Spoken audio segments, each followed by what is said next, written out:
Yo, what's up guys, it's Master Sane here and welcome back to another Pokemon Go video, and within today's video to do for you guys is the 10 hidden Pokemon Go tips and secrets that nobody talks about. And a lot of these tips and secrets I know a lot of you guys might not know about, so if you can stick to the end of the video, that would be much appreciated, and I know that you will actually learn something new from watching this video. But before we do get into it, what I do want to say is I am still giving away this level 33 account. Now the giveaway does have 3 days left to go, so to get yourself entered in, all you guys will need to do is leave a like on the video, leave a comment, as well as subscribe. And also, after I do have this giveaway finished in 3 days, I will be doing more in the future, so if you are watching 3 days late, be sure to subscribe because I will be doing additional account giveaways in the future. And also, if you guys were interested in getting some Pokecoins within Pokemon Go, be sure to check out Free My Apps and use my code on screen to actually get yourself some extra Pokecoins. Then, while you're on their app, pretty much you'll just be needing to download a few other applications and you can get yourself some points to actually get an iTunes or a Google Play card to redeem yourself some Pokecoins to buy some incense or lucky eggs. But with all that out of the way, why don't we just get directly into it. So today guys, we'll be going through 10 hidden tips that not a lot of you guys might not actually know about. And starting this one off, we will just be going into the first tip, which is basically going to be to turn off AR to make capturing easier. Now, I know a lot of you guys do know this tip, but I just wanted to get this one out there. Now, capturing Pokemon with AR is really fun, but the thing is, when you actually do have AR mode activated, it is a lot harder to actually capture Pokemon, as it'll just move around a lot more and just scatter around, and it is just a lot easier to actually catch Pokemon with AR mode actually off. So if you guys were struggling at catching Pokemon, be sure to turn that AR mode off. Within the next tip, I will be explaining CP and how it actually works. So CP is basically combat power, and it is above each wild Pokemon. Now, what a lot of you guys might not actually know about combat power is there is actually an individual dot in the stats screen, and you'll see a little semicircle at the top. In an individual Pokemon's stats screen, you'll see a semicircle at the top. The part that's bold with a dot at the end indicates that Pokemon's current maximum combat point potential, and some Pokemon do have higher maximum combat point potential than others. And that is just a really quick secret tip that can help you with deciding to evolve one of your Pokemon or powering them up. Now, a really good tip about egg hatching is it's a really good idea to not hatch 2-kilometer eggs, because those eggs really do have low level Pokemon which are pretty bad. So your best idea is to actually go and try and hatch some 5-kilometer eggs, or if you have a 10-kilometer one, to hatch that. And another secret that a lot of people have found out about hatching eggs, you can actually put your phone at the top of a ceiling fan and turn on your fan, and while it is turned on and running at a slow speed, the egg traveling meter will actually go up while your phone is actually on your ceiling fan, and it is actually a really easy method to actually hatch eggs if you don't want to actually go outside and walk. Now, a really quick tip to actually gain a lot of XP faster is to actually go on ahead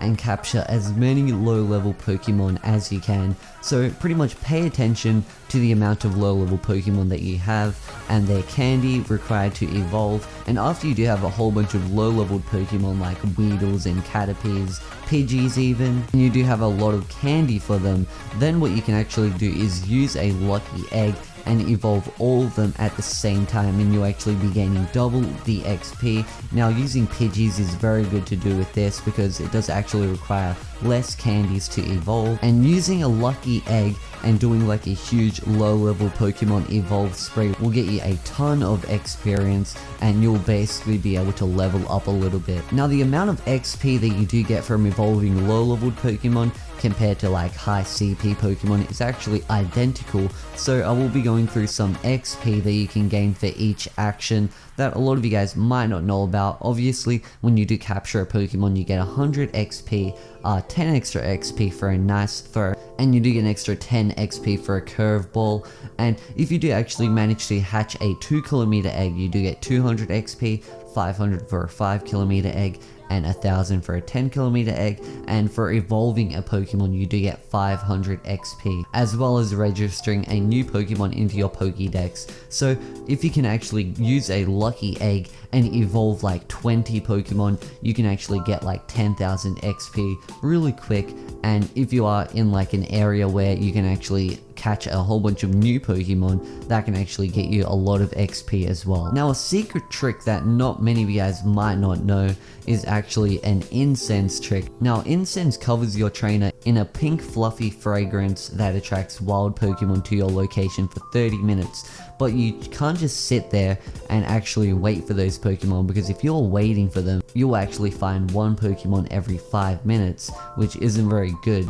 But if you actually do take a walk and you do have your incense ready, you can actually find one Pokemon every 200 meters. So it is probably a good idea to activate your incense and then go on ahead and have a run and catch some Pokemon, rather than sitting at home and waiting every 5 minutes with an incense, as it is just a lot more effective to travel 200 meters rather than waiting every 5 minutes, because incense only does last 30 minutes. Another tip that not a lot of you guys might not know about is actually location does matter a lot in Pokemon Go. If you want to catch a whole bunch of Magikarps to actually evolve them, or maybe you want to catch a Squirtle or two to try evolve your Squirtle into a Blastoise, then it's probably a good idea to head over to a river, lake, or reservoir, because the chance of actually obtaining water Pokemon right there is a lot higher rather than being in your home. So it is a lot better an idea to actually travel to a river, lake, or reservoir if you are looking to catch some water Pokemon. And if you are trying to catch plant type Pokemon, another good thing is to actually go to the woods. And in the woods, you'll actually find a lot more plant type Pokemon. Another secret tip is you can actually choose your evolution. So if you would like a Flareon, just go on ahead and rename your Eevee to Pyro. If you want a Jolteon, rename it to Sparky. And if you want a Vaporeon, then you would just have to rename it to Rainer. And what you would need to be renaming is, of course, the Eevee, and then going on ahead and evolving it, and basically you will get that evolution. Now, this isn't actually a secret tip, but this is more of like an exploit that not a lot of you guys might not know about, but you can actually find out the location of Pokemon using third-party websites and actually teleport to them using some sort of hacked version of Pokemon Go. Now, I have tried out this version myself, and it does really work. You can actually teleport to Pokemon. If you know the location of a Dragonite, you can basically teleport to it. But the thing is, Niantic are going to be putting in bans for people that do use these hacks, so it probably isn't a very smart idea to use the hack. Now, this is a really good gym battle tip. So if you've actually found a gym and you can destroy it and capture it as your own, a really smart idea to capturing it is putting in one of your lowest CP Pokemon. Now, after you have captured the gym and put it in your lowest CP Pokemon, someone who is a low level can actually capture it. Now, this is really good for them because they can capture the gym, but it is actually really good for you because you can capture the gym more easily off them if they are a low level. Sometimes this trick doesn't work because not everyone has really low leveled Pokemon. Then someone with like a 1k CP Vaporeon is going to come in and capture that gym, while your highest Pokemon is only at like 500 CP. And I know a lot of you guys might know this trick, but a really good trick to capturing Pikachu is to actually walk away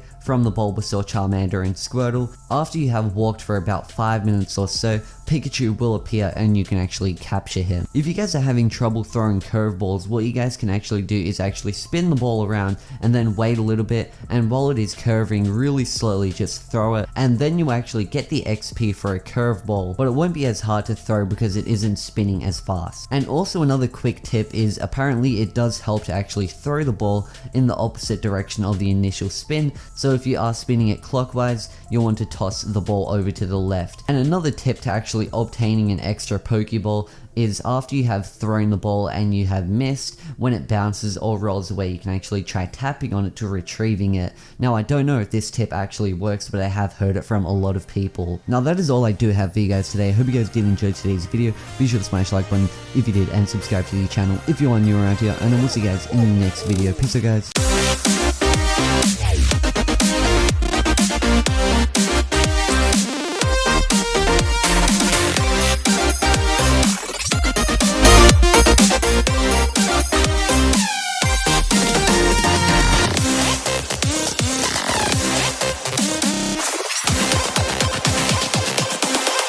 Shut down.